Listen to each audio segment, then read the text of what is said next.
What's up, everybody? Welcome to another exciting episode of Triggered Wrestling. We're going to talk about WWE Monday Night Raw moving over to Netflix. We're talking about Jeff Hardy turning heel and all the fallout from AEW Dynamite and Monday Night Raw in this week's episode of Triggered Wrestling.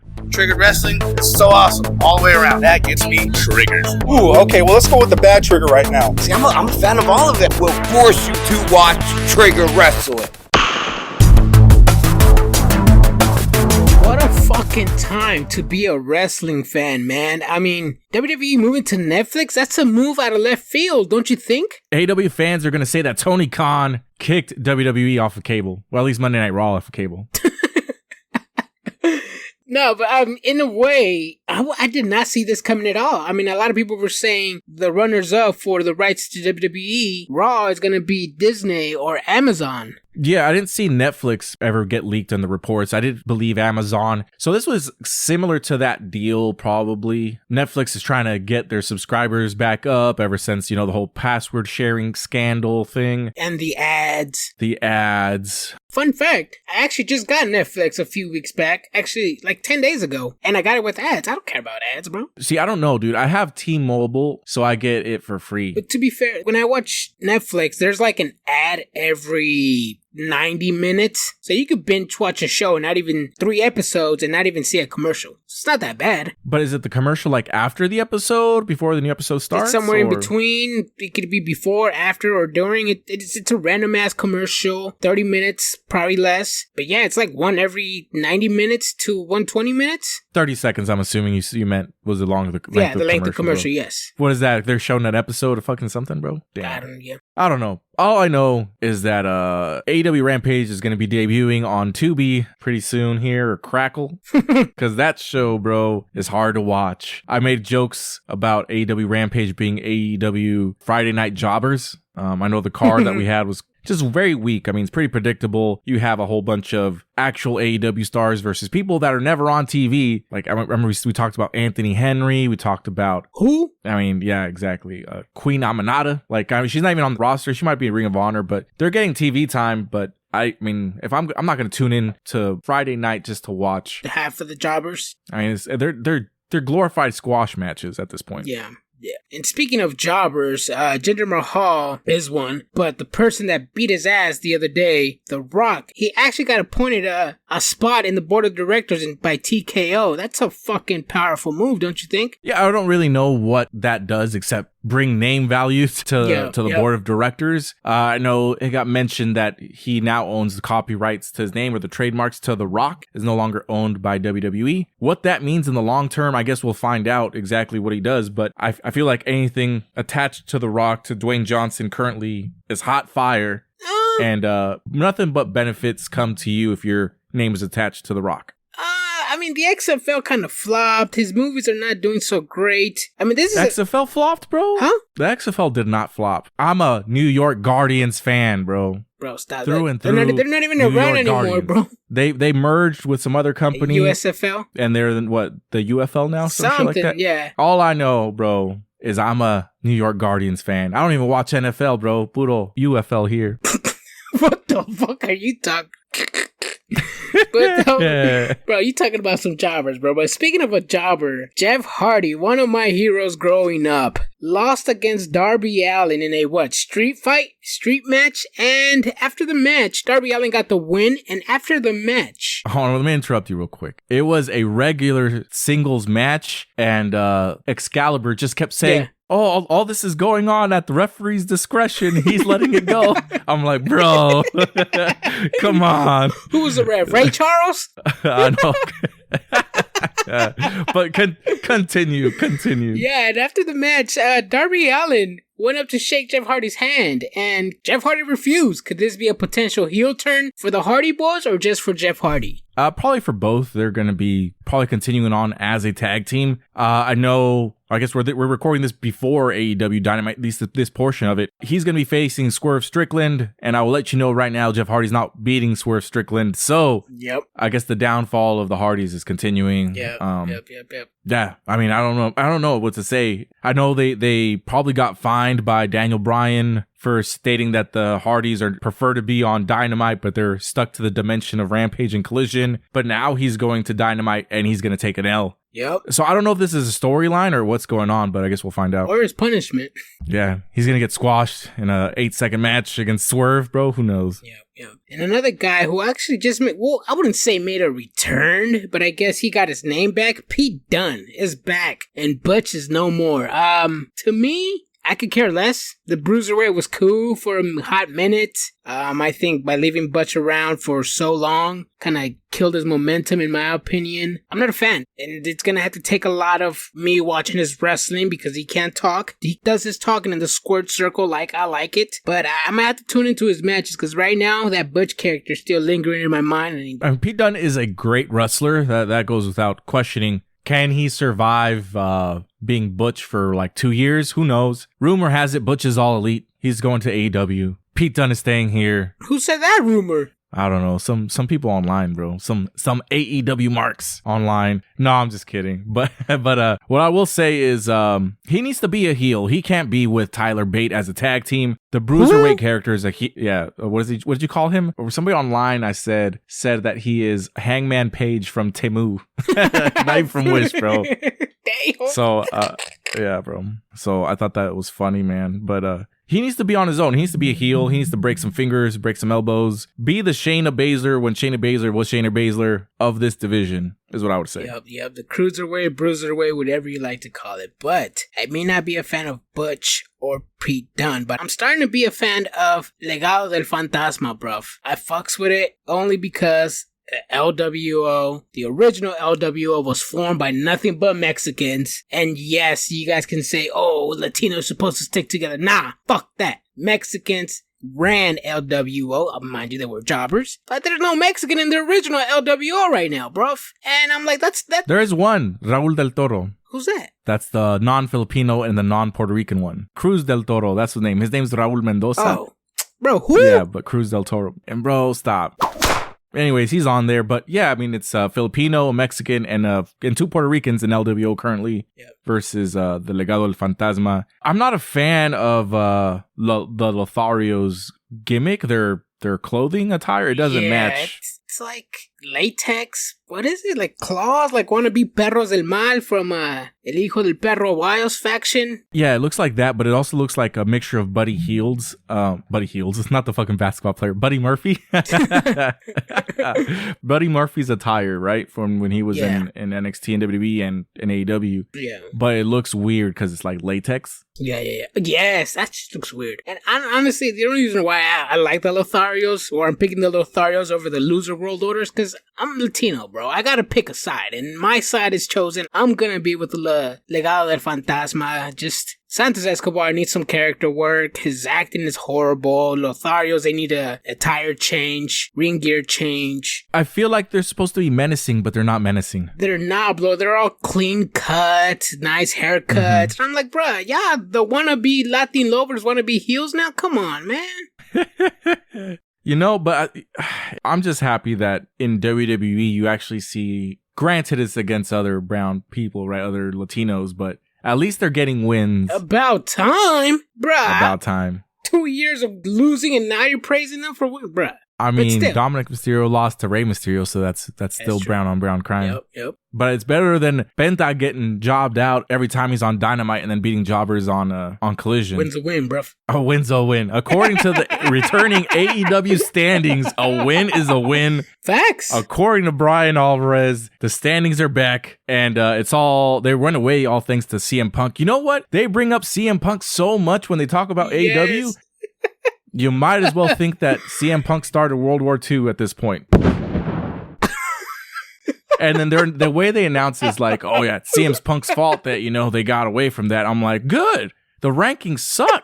So, I mean, I'm sorry you're trying to spin it as bad news that CM Punk was involved in this. Like, it was good. It is good. Rankings suck because, like we talked about last week, I mean, Hook over here beating Goons to be 28-1 and get a title shot, bro. Come on now. Damn, fuck. Yeah, the rankings, it was great at first, but then after a while, they just immediately kind of killed the point of the rankings. If they're gonna do something with those rankings, in my opinion, make it like college ball, like Cody Rhodes first said it. It's like college ball. Just because you beat an opponent doesn't matter if you're 1-0. It matters who you beat. That's what's gonna elevate you to the top. Exactly. That's why you see like in March Madness, you see like a 28-1 team and they're ranked 6th because they beat nobody. They're just from a weak division. You beat some Division 2 team. You're the top of the Big Sky tournament, right? Yeah. Which is I think that's where Sac State is. Or they probably won un torneo de liga de fin de semana or something. Yeah, they were the best team playing against 6th graders, bro. I don't know, but it doesn't make sense to me. But I guess we'll see how AEW uses these rankings because see, that's what I complained about. It was like you'd see all these stars or mid-card stars going to AEW Dark to fight nobodies, and everybody's just like, oh, they're just getting their wins up. And I'm like, bro.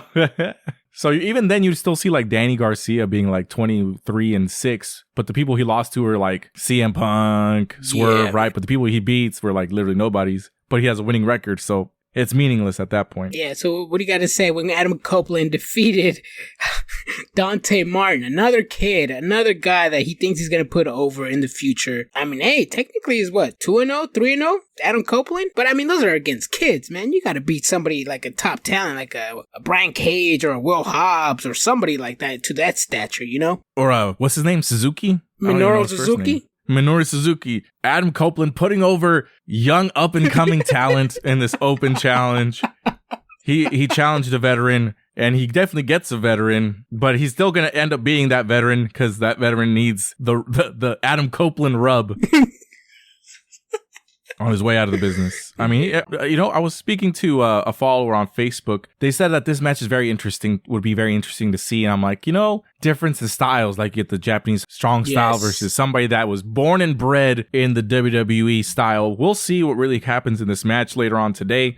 Didn't Copeland train in the dungeon? No, he did not. Oh, okay. Not that I am aware of. He trained with Lance Storm, if I'm not mistaken. Yes. Oh, actually, did you know that Adam Copeland was actually the one that reached out to Tony Khan and was like, hey, you think you can give me Minoru Suzuki? And Tony Khan was like, yeah, I'll see what I can do. And as soon as Tony Khan got off the phone with Minoru Suzuki's people, he made the match. And Adam Copeland didn't even know the match was made until Tony Khan announced it on social media. So it was Adam Copeland's, he was like, let me get that young rookie up and coming over there. He's like, I need that Minoru Suzuki rub. Dude, I don't know, man. This is a very interesting match. I guess that's one of the good things about AEW. You see these weird matchups that you never see. The dream matches? The dream matches, but they're just predictable because there's only one person that could really win. So, but that's the thing. I guess you watch it just to watch what happens in the match. And to me, I'm just like, I don't care if they do 3 Canadian Destroyers. Bro, Adam Copeland and Minoru? I mean, I don't think they're going to do that, but I mean, at the same time, these are the people that were like, oh, Eddie Kingston and John Moxley are going to have a banger. Oh my God. Damn. And then we get to see like everybody making fun of the machine gun chops. Yes, bro. On Cesaro. So I don't know. We'll see what happens in this match. Dude, we talked about Daniel Garcia getting wins over nobodies, bro. Yes. He beat Buddy Murphy. In a roll-up, bro. In a roll-up. What you hate. I was like, I knew Brad, and you know how people have been cooking me in the comment section, bringing receipts. They're like, this is why you wanted him to be a top star in 2024 by beating Buddy Murphy? Come on, bro. And I'm like, damn. Barely with a roll up. And Buddy Murphy is like the resident jobber of the House of Black. It's like Brody King, he's like the mid-card up-and-comer. Malachi Black, Aleister Black, whatever you want to call him, is like the leader, but he's never in singles matches. Yep. And Buddy Murphy loses every singles match he is in. So I don't know, man. The House of Black was so interesting, and now it's like they don't even exist. I don't know what you say about that, Adrian. It's like they're barely on TV. We have the Gates of Agony, who just lost the Ring of Honor Trios titles, are now challenging for the AEW Trios titles. Damn, yeah, that does not make sense at all. How do you lose one set of titles and challenge for the other set of titles, bro? I mean, people have there's rematch clauses into these titles. If you're a champion and you lose your title, you have an opportunity to challenge for the titles you just lost. It's not like WWE booking where somebody cashes in the briefcase, loses, and then gets rewarded another title shot. Like, what? It doesn't make sense over here. Doesn't make sense over there either, bro.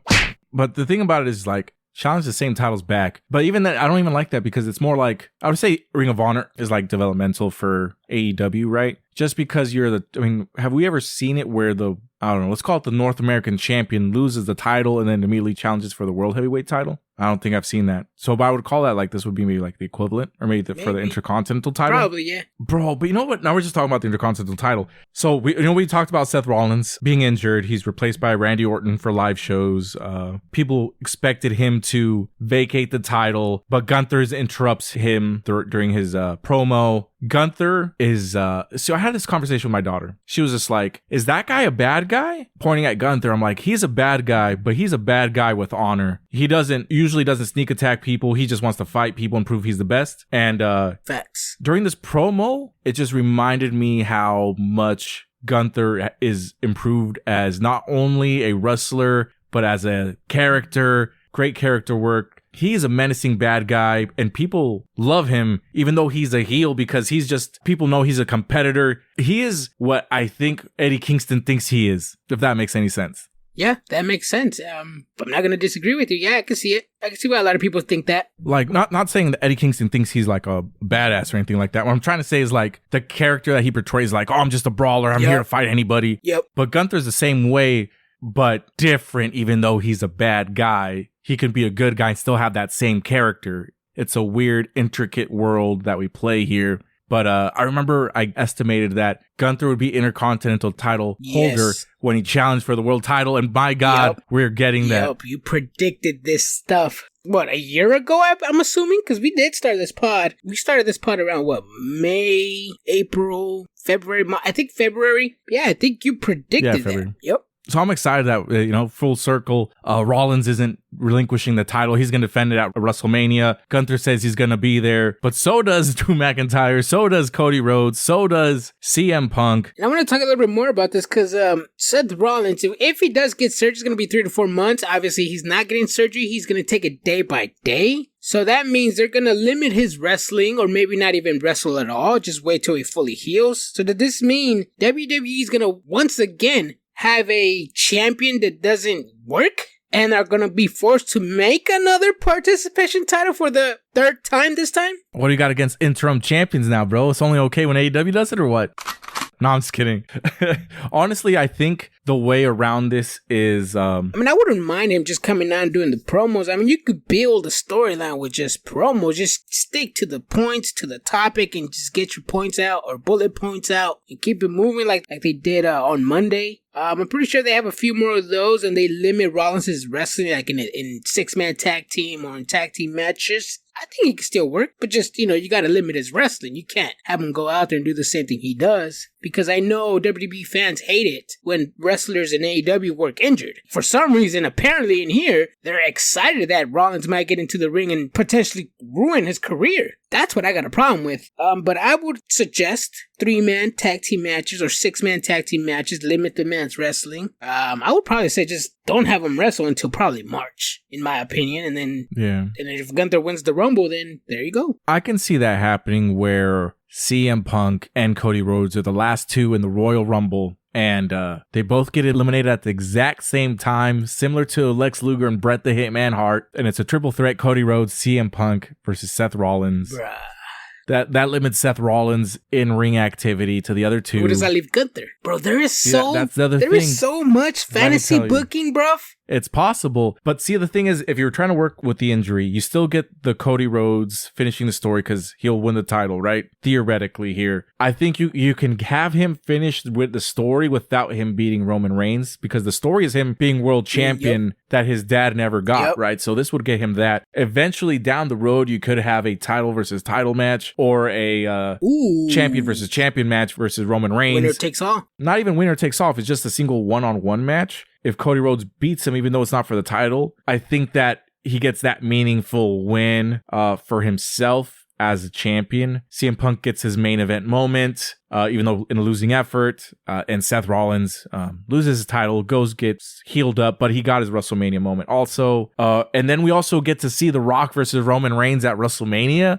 Gunther is going to get eliminated in the Royal Rumble by Brock Lesnar. You get Brock versus Gunther at WrestleMania. See that? Imagine that fucking card, bro. Imagine that card. Ass, bro.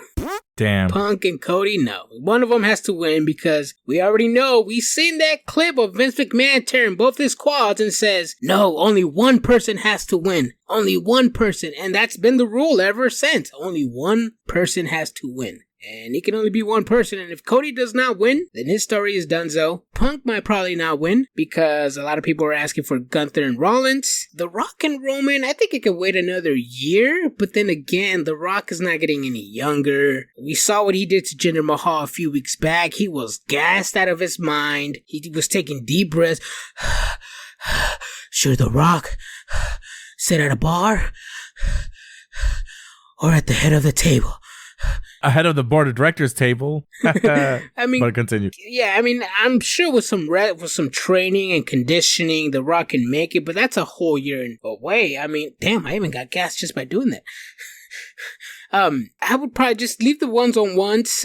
We know how Vince McMahon doesn't want triple threats. At the end of the day, it is his show. We will see. We will find out what kind of authority Paul Levesque and Nick Khan have at this year's WrestleMania, because you did predict some good matches, I'm not gonna lie. But again, I gotta stick to the rules, my guy. I mean, one person coming in, one person coming out. I understand that Brock Lesnar Gunther is a banger of a match, a WrestleMania type of match, a main event WrestleMania type of match at that. But I see either Cody against Rollins. I see Cody against Roman Reigns, but that would have to depend if he wins the Rumble or not. Punk and Rollins, I don't know. Yeah, I don't know. It's a lot of fantasy booking that you can only do so much with 2 titles. Technically 3, because Roman has the WWE and the Universal title. So wow.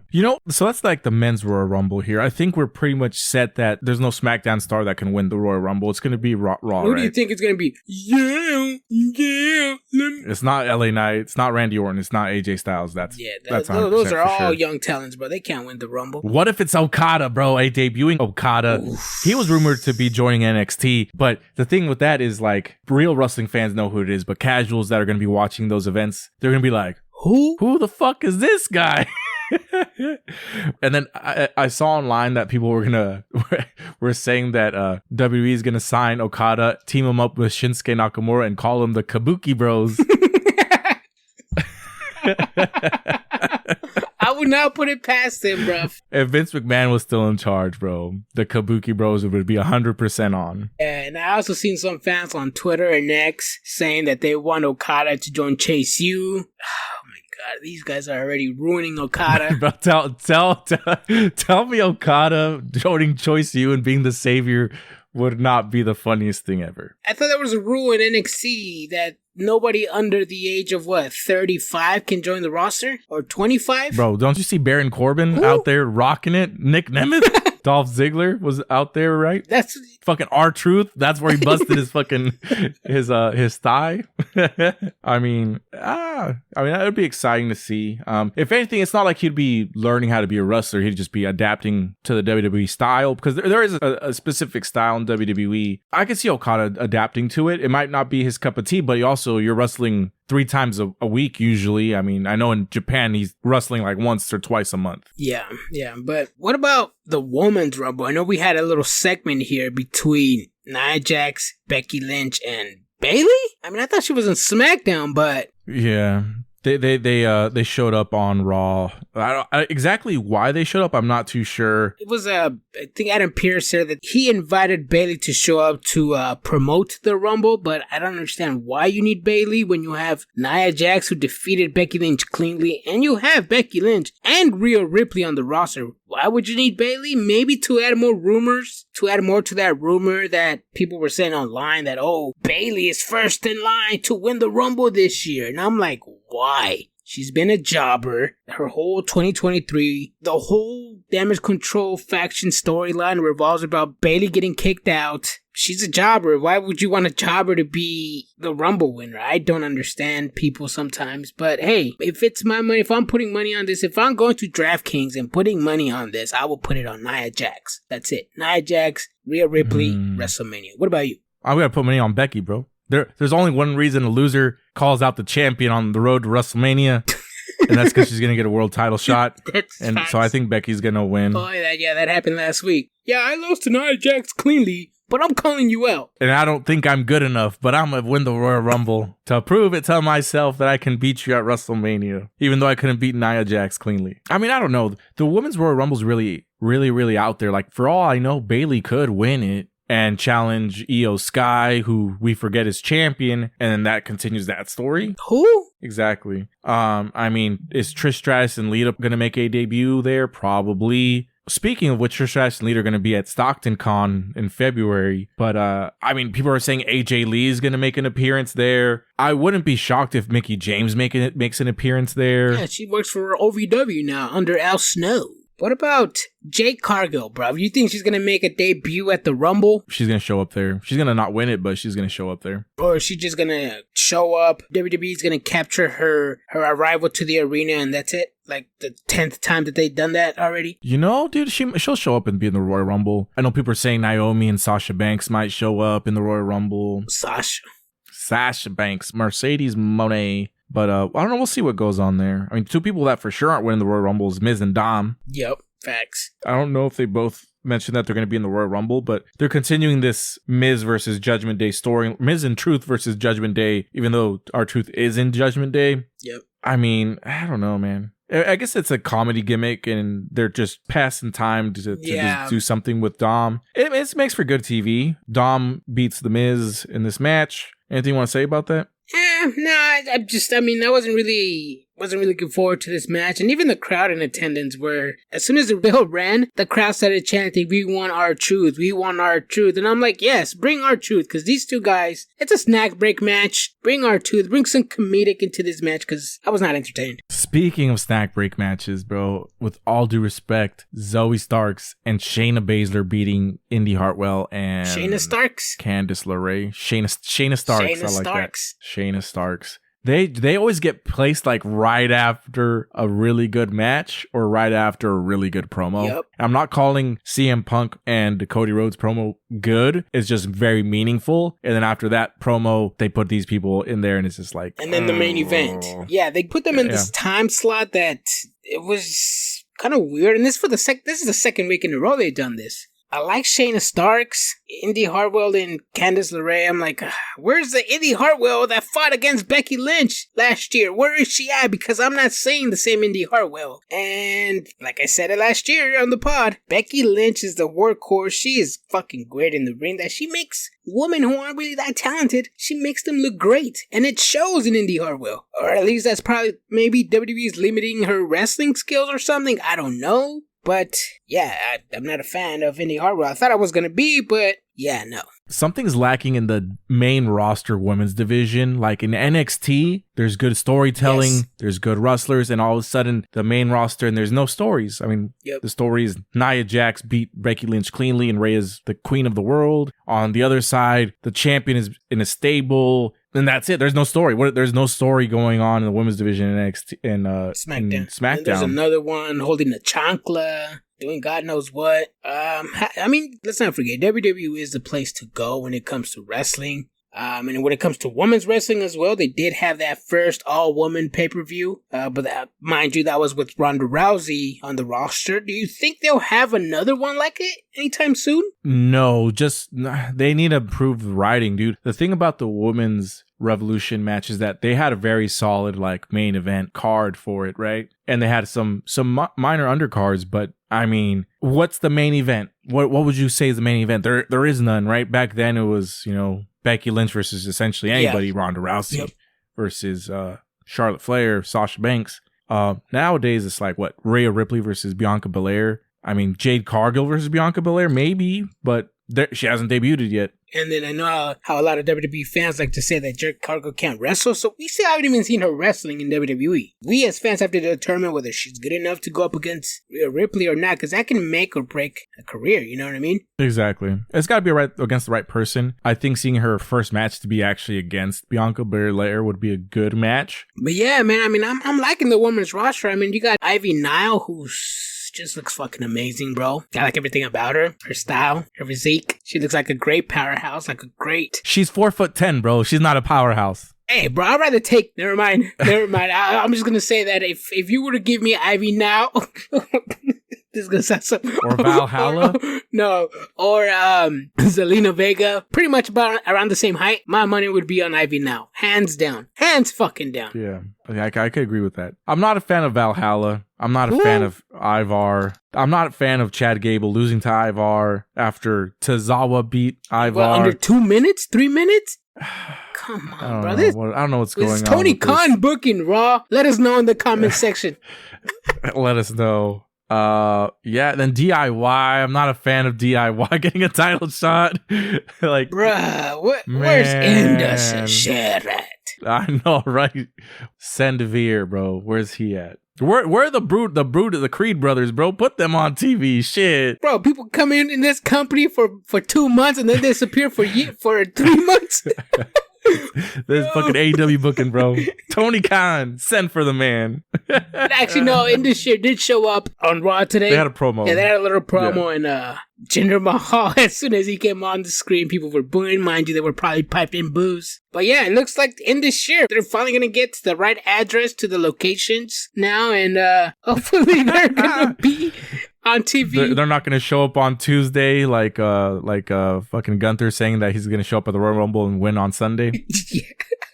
And then he actually tweeted today, he's like, I'm going to win the Royal Rumble on Sunday. And he put the Austria time, which is going to be like 2 a.m. or something. 2 a.m. Central European time. Yeah. Sunday, yeah. Yeah, man, I don't know what I need Indus Sher on WWE TV. But the main event, Drew McIntyre versus Damian Priest. Boy, was I excited for this match. I thought I was going to see a 4-star match or a 5-star match. You know, if you guys have been listening to us, we said that to me, a 5-star match is a match that I can recommend. I don't go by Meltzer ratings. You don't have to do 20 Canadian Destroyers to get 5 stars out of me. It's just a match that you can recommend to people. And I think I got let down. I got disappointed. I think my expectations for this match were too high. I was expecting a meat match. Meat. Man, what do you think about this, Brian? On paper, it looked like a banger main event. And then in terms of delivery, it was not that good. I was disappointed. I mean, I don't know what I thought I expected, on the road to the Royal Rumble, but it wasn't this. At the end of the day, R-Truth costs Damian Priest the win. Drew McIntyre hits the Claymore. I mean, it is what it is. I mean, it was, I guess, a decent, sloppy ending main event, but I expected it to actually be competitive, especially the way Damian Priest called out Drew McIntyre. Yeah, and they've been building this since, I think, before War Games, right? With the stare downs and everything? Yeah, they've been building it up for a while. Drew McIntyre has stopped Damian Priest from cashing in a couple times. It seemed like Damian Priest just had enough, and he lost. Yeah, wasn't Damian Priest the one that called out Drew McIntyre for this match? Yeah, he did. Yeah. After he got involved in Judgment Day business. Yeah, to me, I didn't like it personally. I didn't like the booking because Damian Priest is a briefcase holder. Damian Priest's number one job is to cash in on a healed champion. Drew McIntyre, boy, just looking at that man, I walk the other way if I see him coming my way. He's a monster. He's a beast. And Drew McIntyre is not going to fight you lightly. He's going to put some damage in you. And that Claymore, though, I did like that Claymore. I think I haven't seen that Claymore. I've seen it, but that one was either Damian Priest sold it really well or he made contact. But go back and watch it, Brian. That Claymore hit. It looked like it landed. Damian Priest looked out. He looked unalive.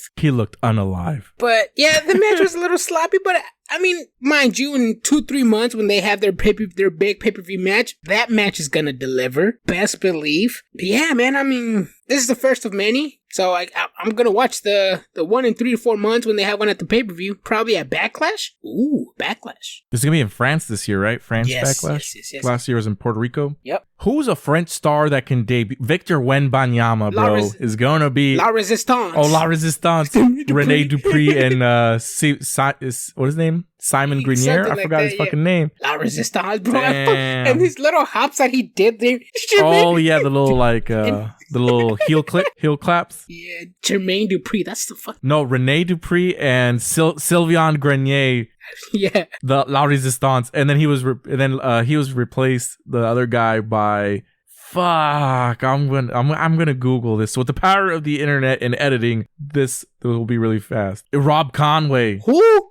Rob Conway. It was Rob Conway. Sylvain Grenier replaced by Tom Conway. Rob Conway to be in La Resistance. Rene Dupree was at one time the youngest intercontinental champion to ever exist. Man, he had so much potential. When they came in as a tag team, they came in looking like fucking Greek gods, bro. Their physiques. I was like, God damn, who is La Resistance? And I have my money on them. They should make an appearance. But speaking of Selena Vega pushes over here, Bronson Reed still does not have a match for Elimination Chamber or is announced to be in the Elimination Chamber. And he's from Australia. But he's going to have a match next week on Monday Night Raw, though. Against Jey Uso. Well, they're going to do an Elimination Chamber. He's going to be an Elimination Chamber match. What exactly are they fighting for? Who knows? Maybe a chance to fight. He said on Raw that Bronson Reed is seeking a championship this year, and so is Jey Uso. So he's going to challenge him next week just to see what's up. Maybe for an opportunity or something, but I don't know. We'll see. But let's get into AEW Dynamite. Samoa Joe makes his way down to the ring, starts cutting a promo. Hook comes down. He shakes Samoa Joe's hand and pulls him in close because he's actually got a chance of beating him this time, apparently. Adrian, what did you think about this, dude? First off, Hook needs a lot of mic work. Wrestling has it down, but he needs a lot of mic work. Yes, I understand it was only a line, but it was corny in my opinion. I mean, Taz is one of the best color commentators there is. Taz, bruv, teach your son how to talk on the mic. But that was my only takeaway from this. I mean, I don't see Hook challenging for the AEW World Championship anytime soon. Probably when Samoa Joe's not champion. But even then, I still don't see Hook beating Samoa Joe. I don't see Hook graduating to being an AEW champion anytime soon. He's just not there. I don't think he can ever get there, honestly. Who is he going to beat for the title? I mean, Swerve? I'd be disappointed if he beat Kenny. Yeah. I'm not going to put him on a pedestal like some of the greats, but there's people that are talented that never won a world title. I mean, we talk about Dusty Rhodes. I mean, he won the NWA World Championship, but he never won the big one in WWE. Neither did Cody in New Japan and AEW. I mean, we don't know if he's going to actually finish the story, which is get the WWE title, but some people don't ever get the big one. Yeah, and Hook ain't ready, dude. He's not ready. Nah. But after this, we do get to see former AEW champion Hangman Adam Page versus another man who's probably never going to win AEW World Championship gold, which is Penta. We said it before when we were talking about Collision. They just book him to lose every single match on Dynamite. If it's not a tag match and it's not versus a jobber, he's going to lose, dude. And he lost here. And I know what you're going to say. It was an entertaining match. But it was. See, and this is the thing, is it entertaining? Yes, to an extent, but I've noticed that all the matches, they're very similar. And I know you're gonna say, well, same with WWE, but they follow like this exact same, like they stop in the middle of the ring and then they start doing like the little back and forth chopping, and then they both get knocked down and they're both down. You know what I mean? Yeah. It's just getting a bit repetitive to me. Yeah, I mean, I like it. I mean, like I said, I'm more of the fan that prefers wrestling over a good promo. Beth already got his flowers. Nobody can be on top forever. I know Kaylin was talking about, maybe he's waiting for Phoenix to come back. We already know Pac is fully healed and is waiting to make his much anticipated return. They're just trying to find something for him. I mean, I'm waiting to see the Death Triangle come back to the Trios title picture, even Ring of Honor. Put some eyes in Ring of Honor. I know they were champions briefly in Ring of Honor. But yeah, I mean, I already seen Penta get his flowers. Ain't nothing wrong with him losing a few matches. A few? It's every single singles match he's in. He's only been in a few singles matches recently. A few recently? I mean, come on, bro. It's something I've been mentioning for a while now. With not just matches, him. Singles matches, a few. I don't think I've seen Penta, especially when, he just fought against some random on Rampage last week and he won. Exactly. Outside of fighting random people, if it's like Hangman Page, I mean, he was in the same spot like a couple weeks ago. He lost to Swerve, I think it was. Okay. Yeah, so I think I figured you out. So you like somebody, like a faction, for example, Dark Order from which Judgment Day. Storyline, in your opinion, was great, but you don't care if they lose often, right? Let me see. So do I mean, honestly, no, because they're just, like you mentioned, booked as a comedy gimmick, but they're trying to build Penta as somebody who should be like, he's actually got a chance to win, but he also loses every single match. What's wrong with coming up so close to victory? Nothing wrong with it. Because he's Mexican and all the Mexicans in AEW are booked wrong. Were you saying the same energy when they were champions, bro? or just recently? Were you saying the same energy when Loser World Order got booked for months to lose and they're still losing? I mean, let me talk about that. Santos Escobar is winning. There's Mexicans winning. Rey Mysterio won. About time, bro. What was the first, bro? Come on, bro. You did not have this same energy when they were losing every week, bro. After the Hall of Fame ceremony, Loser World Order got formed, and they were constantly losing, bruv. And see, this is the thing I'm saying. It's like WWE fans, they want somebody to be a jobber. I don't know, man. They lost, bro. They lost. Yeah, that's what I'm saying, bro. Ain't nothing wrong with shit. They're finally getting their flowers now. Here, let me bring up Penta's latest losses. Let me bring him up. Okay, so Penta El Cero Miedo lost to Adam Page. He beats Anthony Henry. He lost to Orange Cassidy and Trent in a tag match. He lost to Action Andretti, Dante Martin, Darius Martin in a trios match. He beat Commander. They beat 2.0. Let's see here. They beat Anthony Henry, Brian Cage, and JD Drake. And even then I said, why is Brian Cage with JD Drake and Anthony Henry? It didn't make sense. Then we have Trent beating Penta El Cero Miedo. The Young Bucks beat Commander and Penta. Swerve beat Penta. Penta apparently had a match with Hijo del Vikingo and Commander. Three-way for the title, right? I think that's what it was. Something like that. Penta loses to Jay White. I don't know. It's just the booking is halfway there, halfway not. Are you gonna do one for LWO too? I can't do one for the whole thing. Choose one person. Oh, okay, so we're picking and choosing their battles. Got it, bro. Come on now. Anyway, moving on. I'm not denying that he's losing, bro. I'm not denying that, but I'm just saying it's like I don't know why you're arguing after he got his flowers already. I mean, you know for a fact somebody can't stay in top for long. Look at your boy Miz. You love him. You fucks with him. You constantly remind us how much he's a 2-time WWE champion. But is he a jobber? Oh, he's a jobber for sure. But at the same time, Penta deserves better is what I'm trying to say. This is a dumb take, bro. This is literally I'm one of the dumbest Penta takes, mark, and I want better for him, bro. Bro, I just don't like the booking. Just like in Tropic Thunder, you never go for R. In here, you never go full mark. And that's what you're doing right now, bro. I'm not liking it. Hey, this bro. is not you, bro. I mean, I just want Penta to be world champion, bro. That's all. That's all I'm here for. Moving on, we get Trent Beretta versus Wardlow. Didn't Trent just earn a title shot for the All International? I don't even know the name of it. What is the belt that Eddie Kingston has? All Global?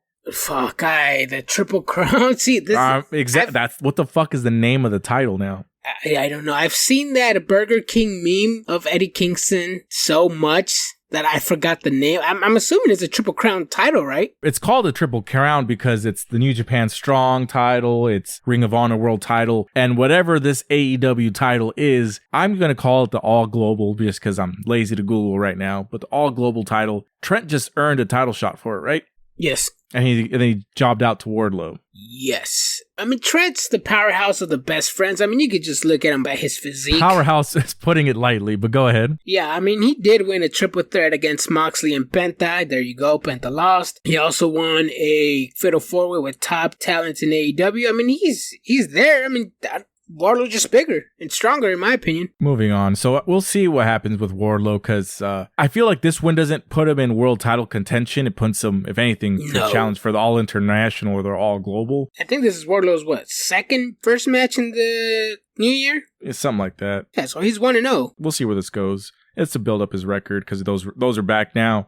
Next, we have Jeff Hardy versus Shane Swerve Strickland. Jeff Hardy seemed weird coming down the ramp. Did you notice that he didn't do his usual dance and he didn't really do the delete thing anymore? Yeah, remember we were talking about he's going full heel. I think he's embracing the heelishness. He's embracing it. He's no longer the happy dancing. Oh, I see my brother get beat up by some goons. Let me dance to my music real quick. Nah, I think he means business. Yeah. So, what did you think about this match?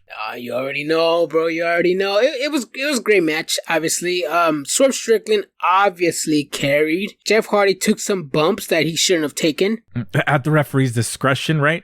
Yeah, there was one, I think he tried to do like a scissor kick or something on Swerve Strickland outside the ring in the barricade. And Jeff Hardy landed it, but he fell to the ground on the other side of the barricade in cement. So I'm assuming that hurt. Because after that, he was just making all these faces like, oh. So yeah, he should, like we talked about it, Jeff Hardy should be changing his wrestling style. Yeah, but that's the thing is like, how do you change it? Because that's what the crowd expects. Like, you got to change it slightly, but this is it's going to be a hard transition. Hopefully we get to see some interesting character. I don't want to see see Brother Nero. I don't want to see Willow. I want to see something different. I don't want to see the broken Matt Hardy. It's got to be something different. We'll see what they come up with. Moving on, we get to see Thunder Rosa beating Red Velvet. My daughter was extremely happy because we met Thunder Rosa. Thunder Rosa drew on her face and she saw Thunder Rosa. She's like, oh my God, I met her. She got so excited. It was a good time. Thunder Rosa finally, this is her first time on AEW Dynamite wrestling since a while now, right? Yeah, it's a while, yes. Anything you want to say about this? I'm excited. She's looking healthy. She's looking strong. She called out Tony Storm after a victory. I mean, Mexicans getting booked to win over here too, right? You know what? You're right. I got flip-flopping here. I got exposed. I forgot to be honest. To be honest. Damn. I forgot Thunder was even on the card. No mames. Well, Anyway. I mean, you know how the wrestlers feed off the crowd? This match, the crowd was not feeling it. This match, the crowd wasn't feeling. None of the matches, the crowd was feeling it. How did we skip talking about the elephant in the room? I completely What forgot. elephant, bro? There was a lot of room, and there was a lot no of elephants. and there was no elephant. So, usually like when you watch wrestling, they like start off by showing the crowd. Yep. They showed the entranceway, like they zoomed in on it and then they zoomed out. And I'm like, oh my God, these guys are getting really creative on not showing the crowd. And then you see them extremely zoomed in on a tight shot on like a group of 5 fans. And they move to another group of 5 fans. And I'm like, damn. And then you realize that all of the lights except for, I guess, the side you can't see on the camera is blue, but it's very dim. But everywhere else is black. And then they have these diagonal lights going sideways because those lights make everything else behind it darker. So you don't see anything. Usually when you're doing crowd shots for like WWE, like when you're recording the announcers, they light it up so you can see everybody. But no, in AEW, they like did close-up shots. So all you see is the announcers. You don't see the people behind it. I know a couple times they were so zoomed into Samoa Joe's face when he's out there on commentary. Yeah. It was a bad look. You can hear the wrestlers talking. You can hear the echo of them talking. It was bad. Anything you want to say about it, Adrian? Nah, bro. I was told from a reliable source that there was a snowstorm, bro, and that not a lot of people could have attended the show for their safety, bro. Man. Nah, it's a bad look. Yeah, it is. Yes, it is. Yes, it is. And you're right. The production crew is getting a little better on hiding the empty spaces. But like I said before, Tony Khan needs to fucking announce Sting's going away tour a lot more. We know how well the man likes to tweet. I mean, we've got Sting and Darby Allin on the ring. I thought I was going to get a heartfelt promo from Sting saying, oh, I'm on my way out and I want to get the title. But it was Darby Allin who spoke. Mind you, it was great, at least for Darby Allin standards. But Tony Khan should have let Sting speak. He should have let him speak, even if it's, 1,000-something people in attendance. You should have let him speak. At least 5 minutes. Let Sting speak. Let his retirement tour be meaningful. And he's not doing that at all. I don't know what's up with the man. I mean, we know how well Tony Khan likes to tweet. Do something, bruv. Like every Wednesday, Friday, Saturday on Collision. Remind the fans, hey guys, Sting is going to be in your hometown. This is going to be the last time you're going to see Sting as a wrestler and as a performer. And attendance shows that the man is not promoting Sting's retirement tour. And I'm upset about that. I don't like it. Sting is an icon. It's a poorly done job. I don't know, how do you feel about this? The same. I mean, but at the same time, I think Tony Khan is trying to do something. That's why they're getting the title shot next week. 2 Sting weeks. And Darby Allin. Oh, 2 2 weeks. weeks. Sting and Darby Allin versus who the fuck are the champions? Bro, stop. It's the third episode in a row. Starks and Big Bill. Starks. Was it Shayna Starks? You said? No. Bro, stop. Big Bill and Ricky Starks. Bill Starks. Bill Starks, yes. I don't know. There's so much you could do here with Sting. I would be okay with him going out there and fighting local talent, like, because that's Sting's last run. Make him look good, but nah. But I guess they're trying to save it for the special events. But it's his going away tour. Yeah, like I remember when it was John Moxley's going away tour in WWE. WWE milked it for like this is the last time you're going to see the Shield. Yeah, they had the Shield going away event. Yeah, they had what was it for like a cool 2-3 weeks, right, or a month or something like that. Yeah, for like a month or two. And even with Undertaker, I mean, nobody knew it was his last run, but you knew it's going to be his last run. This is Sting's last run. Everybody knows it's the last run, but nobody's going to these shows. Yep, and this is a one time I'll say the promoter is the person we need to blame. I mean, I'll probably say the same thing later on, but yeah, right now it's Tony Khan's fault. 100% it's Tony Khan's fault. For poor attendance, poor advertising of Sting's going away tour, and yeah, I'm not liking it. Yeah. Well, moving on here, we get the Mogul Embassy versus the Acclaim for the AEW World Trios Championship. This is kind of where I stopped kind of paying attention to this match. The trios matches, like, it's too much of I hit you, then I throw you out of the ring, then your partner comes back, hits me, and then like that, like, I guess it'd be 1, 2, 3, like 8 times, right? 5 times, something like that. Yeah. And it's just a lot of running in, running out, and then Jay White gets involved here. They powerbomb Prince Nana through the timekeeper table. The Acclaim wins. I mean, it's a way to show the babyface team win. Where exactly is headed with Jay White and the Bullet Club? What'd you call them? Bang Bang Scissor Gang. Yep, that's what they're called. I just don't know why you would have a faction with 6 people in it. Or technically it's 7. Yeah, with Rock Hard being out. Oh, he is out. I forgot. Yeah, he's not Rock Hard, bro. I mean, I don't know, bro. I don't know.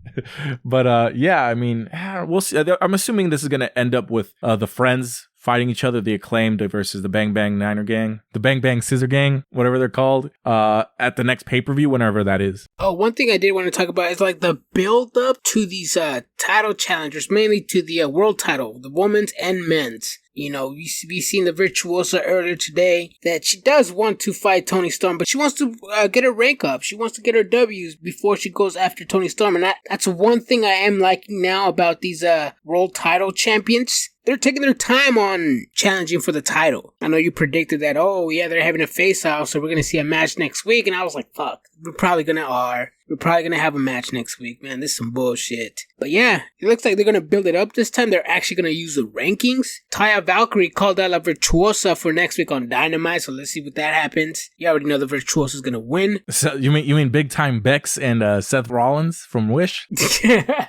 I believe so, yeah, because they were in Lucha Underground, but I don't remember them in AAA as a couple. No, yeah, they were together in Lucha Underground, but this is their first time like together in AEW for sure. I didn't remember them together in AAA. But yeah, people online were calling them Big Time Bex and Seth Rollins. Oh, yeah. This guy. I had the hardest time explaining that whole like half of the screen being black and white and the other half not to my daughter. She was like, does everybody see that she's in black and white? Like, how are they doing that? I didn't even pay attention to the fucking promo, bro, because the whole time I was just like, how do you not understand there's a filter there? Damn, bro, you fucking... Damn, bro. Nah, I mean, like, I meant it like, I mean, I tried to explain it to her. I don't think she understood, and then I think she didn't think I understood her question, but I was like, what do you mean does nobody else see that she's in black and white? I was just like, yeah, the people in the crowd can't see that she's black and white, only us, because they put a filter on it. And then it was just a big confusing mess, and I missed out on that promo. Dope. I could just imagine the Pikachu meme on her face. Yeah, bro. Yeah, man, it was a funny, good time, man. And then we get Adam Copeland versus Minoru Suzuki. Oof. And the funniest thing I thought about this entrance was Minoru Suzuki comes out and there's nobody in the crowd really. So then he's like, comes out and he stands on the ring apron and he looks at the hard cam. Obviously there's no one there because that whole entire side is closed out. So then he like throws his hands in the air and then he just looks at the camera and then turns around and he does the same thing and then nobody cheers. Like 5 people. You can hear the individual voices because it's so empty in there. Yeah. I like the match, bro. You were talking about how their styles, how they can mix their styles, with Edge being bred in WWE style and Minoru Suzuki the hard-hitting New Japan strong style. Edge did great, Adam Copeland did great in my opinion. He stood his ground. He took it to him. Pause, but he took it to him. I did like the spot where they're trading like elbows, and it's clear like after the first 2 that Edge is like, or Adam Copeland is like, I can't hang. So he would get hit and then he'd like sell it a little bit more. And then the next time he got hit and he fell down. But I didn't like that Minoru Suzuki just stayed there waiting for him to stand up. Like, stomp on him, dude. Like, do something. That's what anybody else would do. Bro, that's... But no, it's this weird wrestling style that they have. Yeah, bro, that's the Minoru Suzuki style, bro. Just like how you were talking about Gunther earlier on the episode. Suzuki, bro, he wants your ass up. He's not gonna get you when you're down. He's gonna get you when you're at your toughest. That's what wrestling is, bro. Your job is to get the other man down and pin him on the mat 1, 2, 3, bro. Pause. That's how you win. What do you mean? That's not what he wants to do, bro. I mean, obviously, he's not gonna pin Adam Cole with the 1, 2, 3 off that move. He's gonna want to. Why not? Eddie Kingston done it with a slap, bro. Stop, bro. Come on. That's Eddie Kingston, bro. The king of the bums. The king of the bums. Oh man. Hey, bro, I'm gonna get you that shirt, bro. What size is you? I'm size XL, my guy. I gotta lose that L, or I gotta at least lose the X. yeah, bro. Lucy, damn, extra. Extra fabric, bro. Just extra fabric, man. Nah, bro. But this was a good match. It was a lot better than I expected, honestly. Yep. It was good to see. Two different styles collide. Exactly. This is like a dream match, as someone would say, but definitely a dream match I'd never had wanted to see before, but it was definitely interesting. Post-match, he gets on the mic and he says that he's never been hit that hard in his life, and they shake hands. Well, Minoru Suzuki didn't. He, pushed that shit away and walked away, and then he was like, oh, I'm glad Minoru Suzuki didn't shake my hand. If he did, I'd be extremely disappointed. Oh, yeah. Well, that happened. And then what happens after that? Christian Cage. Oh, because Christian Cage was watching the match. Oh, yeah. Then after that. Oh, actually, I mean, 2 weeks ago, he was watching a match. Or when was that recorded? Last year, bro.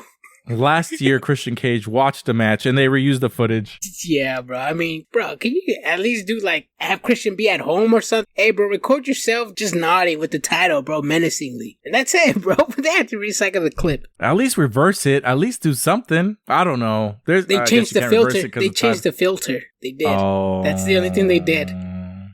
The internet sleuths gone wild. No, but I mean, AEW does, I don't know how they can really improve the show. I mean, the show was good. Was it the best show? No, I'd consider it middle of the road AEW show. I just feel like they're phoning it in for something until they're in a holding phase. I don't know how to explain it. Yeah, on standby for some reason. Yeah, they're waiting for Okada's contract to be officially up so he makes his debut. Yeah. They have, I don't know. But even Raw seemed that way. I guess until the Royal Rumble, and I think that's when they start picking up their writing quite a bit. Probably, yeah, if they can get some writers, bruv, because we know some of the writers have been taking some time off, and it's shown in the product. Mm-hmm. On both products, bro. Tony Khan, how good is Fulham doing? I know he ain't working with the Jacksonville Jaguars right now. Damn. Jacksonville Jaguars on vacation. And that's it for us, guys. If you guys ever want to join the conversations, get some of your comments read, go to Facebook, our Triggered Wrestling. That's where we're more active. Also find us on Instagram, TikTok, and YouTube at Triggered Wrestling. On Twitter, X, we are known as TRIGG_wrestling. Hit us up, comments, like, subscribe, hit that notification button for new episodes to be out on YouTube, Spotify, Apple Podcasts, everywhere you hear your podcast. We are there. Go to the Facebook as well. Fire memes get dropped daily. Any last final thoughts, Brian? Royal Rumble predictions or anything? I predict I'm going to have a good time with AJ Francis, a.k.a. Top Dollar. Top Dollar, because he's going to be at the Barrio this Saturday, tuning in to the Royal Rumble. Or last Saturday, depending when this comes out. Yup, and I already know some people are going to get triggered because their wrestler is not going to win, or they're going to lose out on the pot. Oh, exactly. I never win those things, bro, but I'm going to put in my money there to see what goes on. Actually, wait up. No, I'm not. Gambling's illegal in California. Damn, bro. That triggers me, bro. Yeah, so stay triggered, everybody. Bang, bang.